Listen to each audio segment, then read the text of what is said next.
मोटी बहू। किशोर जी शहर में रहते थे। उनका एक बेटी और एक बेटा था। बेटा का नाम अनिल और बेटी का नाम लीला था।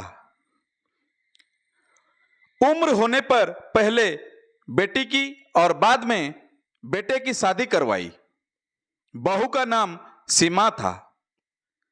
शादी के 2-3 सालों में ही सीमा का वजन काफी बढ़ गया था और वह पहले से दुगनी मोटी दिखने लगी थी। इस मोटापे की वजह से सीमा को कई लोगों के ताने सुनने पड़ते थे। पड़ोसी भी उसे मोटी भैंस कहने में हिचकिचाते नहीं थे।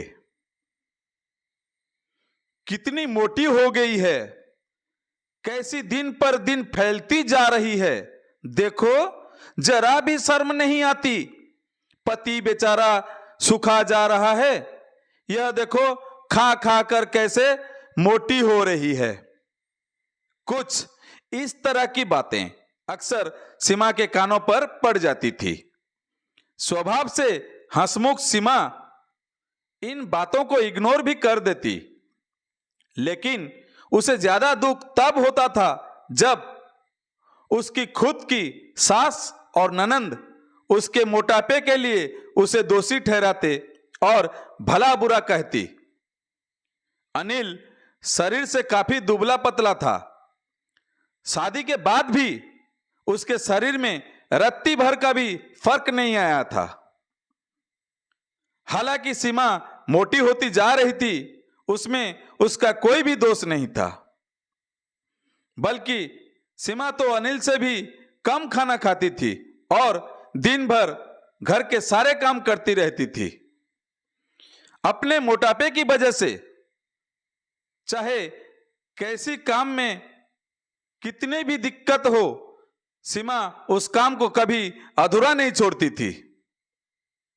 उसने घरेलू नुस्खे और कई तरह के उपाय करके अपना मोटापा कम करने की कोशिश की थी, लेकिन शायद उसके शरीर के हार्मोन्स ही थे जो उसे मोटा बनाए रखे थे। अनिल को उसके मोटापे से कोई शिकायत नहीं। वो तो बेचारा अपने बिजनेस को संभालने में व्यस्त रहता था। उसकी मां और बहन हमेशा इस वजह से सीमा को कुछ ना कुछ सुनाते रहते थे और सीमा काफी रोया करती थी। सीमा जब भी मौका मिलता अपने पति से इस बारे में बात करती थी और कहती थी कि अपनी मां और बहन को समझाओ, मैं मोटी हूं, उसमें मेरा क्या दोष है। पूरी दुनिया मुझे कुछ भी कहे, मुझे फर्क नहीं पड़ता, लेकिन जब मेरे अपने मुझे भला बुरा कहते हैं तो मुझे काफी दुख होता है।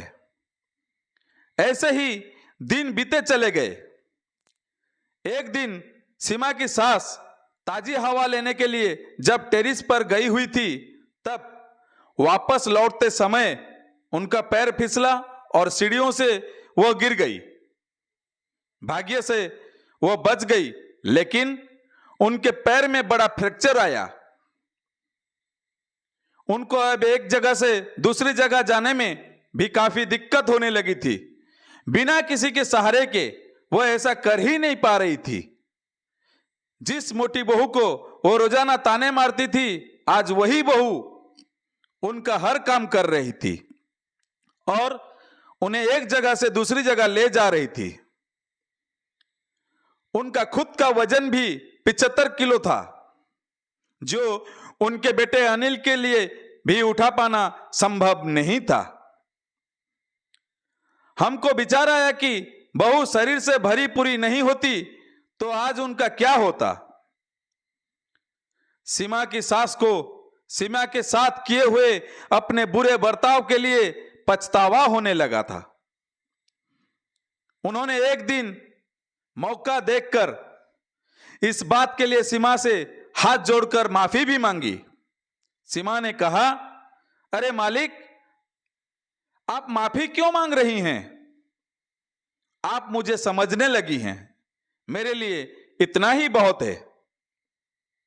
उस दिन के बाद सीमा के साथ में कभी भी उसे उसकी मोटापे की वजह से एक शब्द भी नहीं बोला, बल्कि तो उन लोगों से लड़ जाती थी जो सीमा को मोटी कहकर उसकी बुराई करते थे।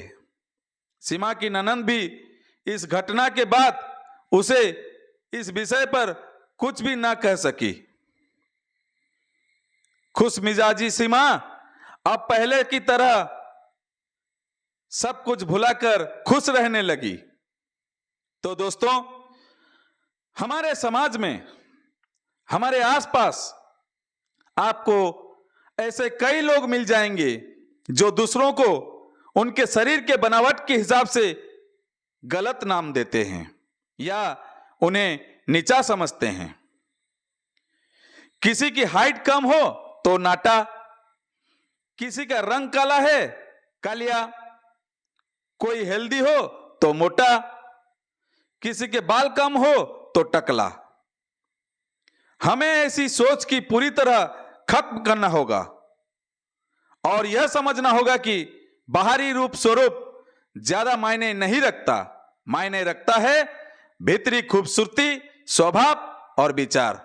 तो दोस्तों, मेरा ये शिक्षण विषय पर आधारित ये कहानी आप लोगों को कैसी लगी कमेंट में जरूर बताइए। लाइक और सब्सक्राइब करना मत भूलिए।